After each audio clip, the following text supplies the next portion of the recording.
Yes, good evening student of class 7. So now I am starting with the exercise B. आज हम exercise B start करेंगे. इसमें दिया है आपको ट्रांसवर्सल लाइंस के बारे में. आपने 6th क्लास में भी आप लोगों ने डिफरेंट टाइप्स के एंगल्स पढ़े होंगे. ट्रांसवर्सल लाइंस क्या होती हैं? जो दो पैरेलल लाइंस को कोई एक क्रॉस लाइन इसको क्रॉस कर दे तो ये कहलाती है इसकी ट्रांसवर्सल लाइन. अब देखें 1 2 3 3 लाइंस पैरेलल थी, ये लाइन इसको एक क्रॉस कर रही है, तो ये डायग्राम जितने भी होते हैं तो ये कहलाते हैं हमारे ट्रांसवर्सल लाइंस. ठीक है. उसके बाद अब इसमें आपको सिर्फ यही बताना था डायग्राम में देखिए कौन से डायग्राम हमारे ट्रांसवर्सल्स होंगे और कौन से नहीं होंगे. इसमें ये ओके. अब सेकंड नंबर में उन्होंने क्वेश्चन, ये मैं आपको इसके पिक्स सेंड कर चुकी हूँ, आप उसमें से देख के इसका वर्क कर लेंगे. सपोज ये एक्सरसाइज टाइप के क्वेश्चन हैं. अब एक ये क्वेश्चन देख लें. Consider the adjoining figure line C is transversal. ये देखें ए और बी दो लाइन्स थी, इसमें सी लाइन एक ट्रांसवर्सल का काम कर रही थी. इसमें एंगल दिए थे 1 2 3 4 5 6 7 8. अब ये एंगल्स थे. अब उन्होंने पूछा था एक्सटीरियर एंगल्स क्या होते हैं. एक्सटीरियर एंगल यानी जो एंगल बाहर की तरफ बनते हैं.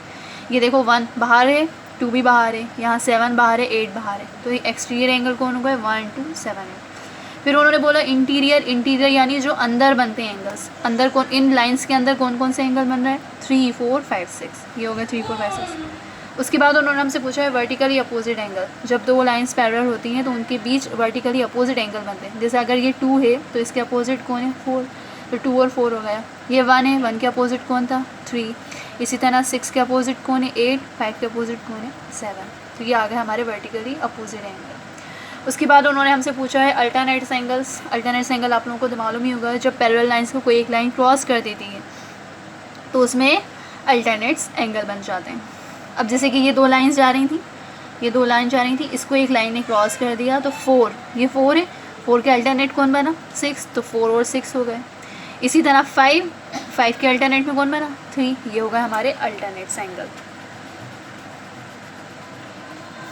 सिमिलरली अब उन्होंने बोला है करस्पॉन्डिंग एंगल. करस्पॉन्डिंग एंगल्स यानी जो एंगल हमारे सेम साइड मिलते हैं. यानी अगर राइट साइड की बात करें तो राइट साइड में जो बाहर की तरफ है वही एंगल ऊपर आए, जो एंगल नीचे है दूसरी साइड भी वो एंगल नीचे होना चाहिए, लेकिन सेम साइड होना चाहिए. लेफ्ट साइड है तो लेफ्ट साइड होने चाहिए. अब राइट साइड में अपन देखते हैं ये एंगल है 1 बाहर. बाहर एंगल कौन सा है? यहाँ हमारा एंगल ये ऊपर की साइड ये 5 है, तो 1 और 5 हो गए. 4 हमारा नीचे था तो नीचे कौन सा एंगल था? हमारा 8. ये हो गया हमारे. फिर 2 के साथ कौन आ गया? 7. 3 के साथ कौन आ गया? 6. यानी जो इधर एक्सटीरियर थे वो एक्सटीरियर की तरफ और जो एंगल इंटीरियर थे वो इंटीरियर के साथ. फिर उसके बाद आते हैं को इंटीरियर, यानी ऐसे एंगल्स जो एक ही साइड हो और इंटीरियर हो यानी अंदर की तरफ. ये आ गए 3 और 6, 4 एंड 5. इनके अलावा तो और कोई नहीं है ना इंटीरियर. उसके बाद क्वेश्चन नंबर 4. क्वेश्चन नंबर 4 के अंदर उन्होंने बोला था, ये हमें डायग्राम दिया था और उन्होंने हमसे पूछा था क्या एंगल 1 एंगल 2 के इक्वल है? येस. क्यों? क्योंकि ये भी एक्सटीरियर एंगल है, ये भी एक्सटीरियर एंगल बन रहा है, यानी ये दोनों करस्पॉन्डिंग एंगल्स बन गए, इसलिए ये दोनों आपस में इक्वल है. सेम चीज़ 3 के लिए भी, यानी ये भी हमने कर लिया. यस. थर्ड में उन्होंने बोला है क्या A B line E F के पैरेलल होगी? अगर 3 लाइन्स हैं, पहली लाइन दूसरे लाइन के पैरेलल थी, ये लाइन गई इसके पैरेलल है, तो फर्स्ट के और थर्ड इन दोनों के बीच भी अगर मैं ये लाइन को इरेज कर दूँ सी डी को, तो ए बी और ई एफ भी क्या है? पैरेलल्स होंगे. ठीक है. अब आते हैं अब इसके सॉल्वेबल पार्ट में. सॉल्वेबल पार्ट यानी कि क्वेश्चन नंबर 5. आपको ये डायग्राम दिए जाएंगे और इन डायग्राम्स को आपको सॉल्व करके इनके एंगल्स की वैल्यू बताना पड़ेगी. जैसा कि इन्होंने हमें दिया है क्वेश्चन नंबर 5 के फर्स्ट डायग्राम में देखें.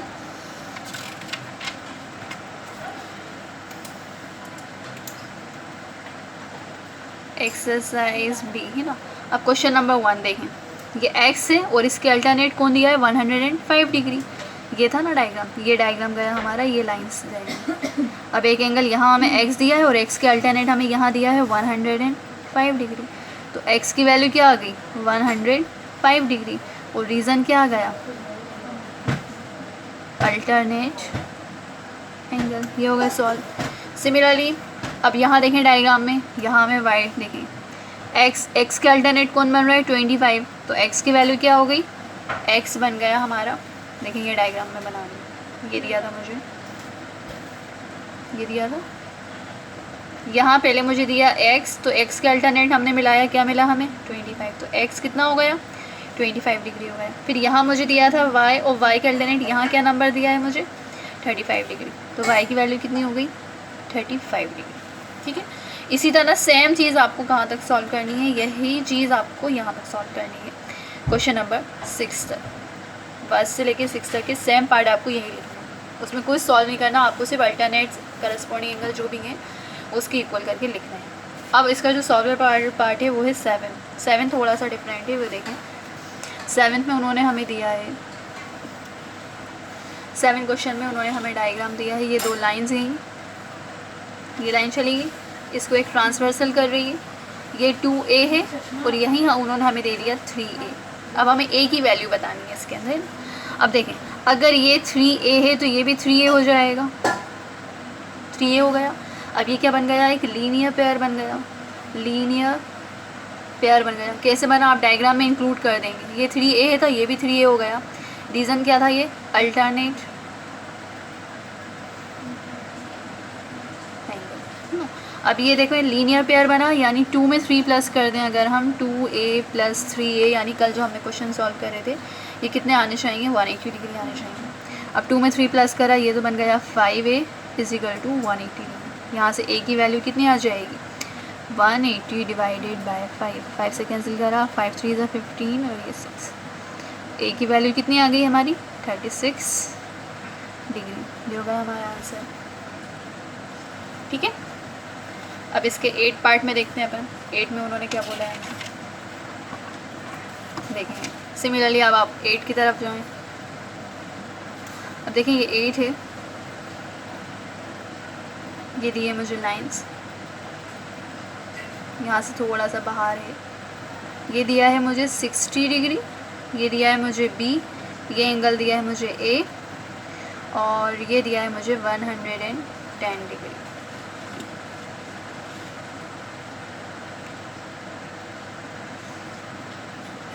ठीक है, ये दिया है। अब सबसे पहले b यहाँ है तो b यहाँ हो जाएगा, alternate angle by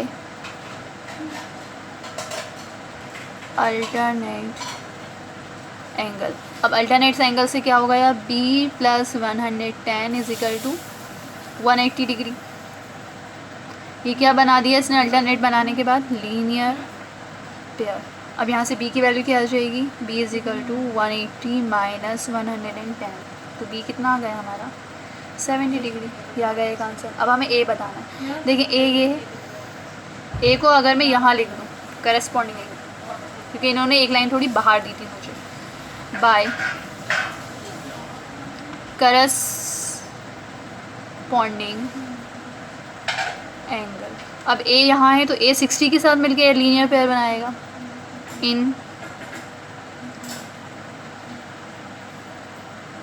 linear pair.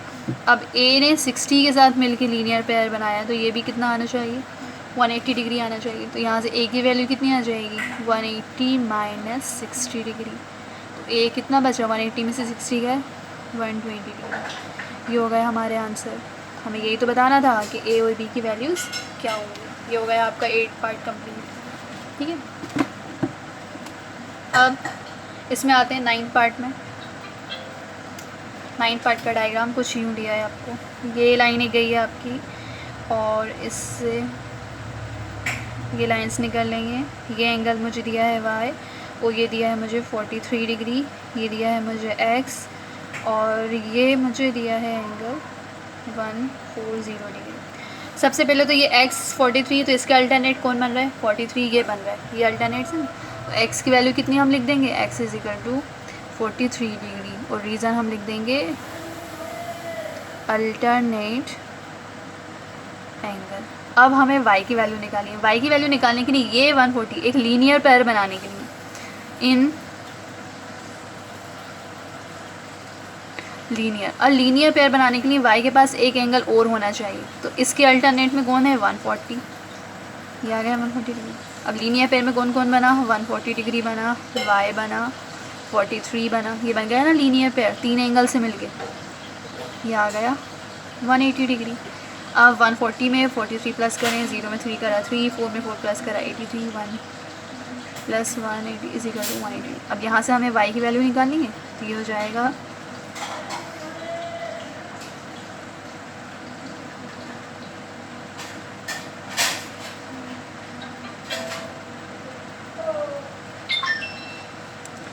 इसका आंसर देख लें, इसका आंसर्स क्या दे रहे हैं वो। ये वैल्यू तो माइनस में आ रही है, यहाँ तक तो आप लिख लेंगे, ये तो इसका आंसर हो ही जाएगा।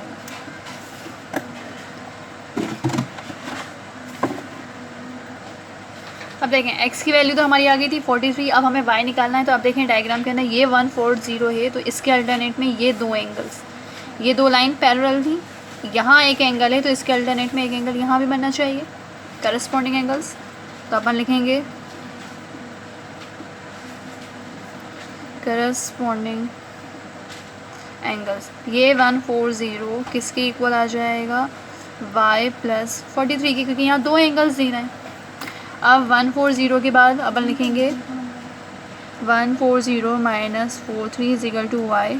तो 10 में से 3 गए, हमारा बचा 7। अब यहाँ बचा 4 में से तो 4 तो जाएगा, यहाँ बचा 13 में से 9। तो वाई की वैल्यू कितनी आ गई 97, और एक्स कितना था हमारा 43। ये आ गया हमारा आंसर। ओके, इसी की तरह आपको इस सेम आपको लास्ट पार्ट में इसको सॉल्व करना है। उसके बाद क्वेश्चन नंबर 6 में आपको सिर्फ ये बताना है ये डॉटेड लाइंस पैरेलल हैं या नहीं। तो इसका मैंने पिक्स आपको अभी सेंड नहीं करा है, ये आप देख लें। फर्स्ट ये डॉटेड लाइन, दो लाइन पैरेलल है, यस। ये दो भी पैरेलल्स हैं, ये दो भी पैरेलल्स हैं, ये दो भी पैरेलल्स, क्योंकि ये कहीं भी मीट नहीं कर रहे हैं। तो आप इन दोनों में, चारों में क्या लिख देंगे, यस लिख देंगे। ओके।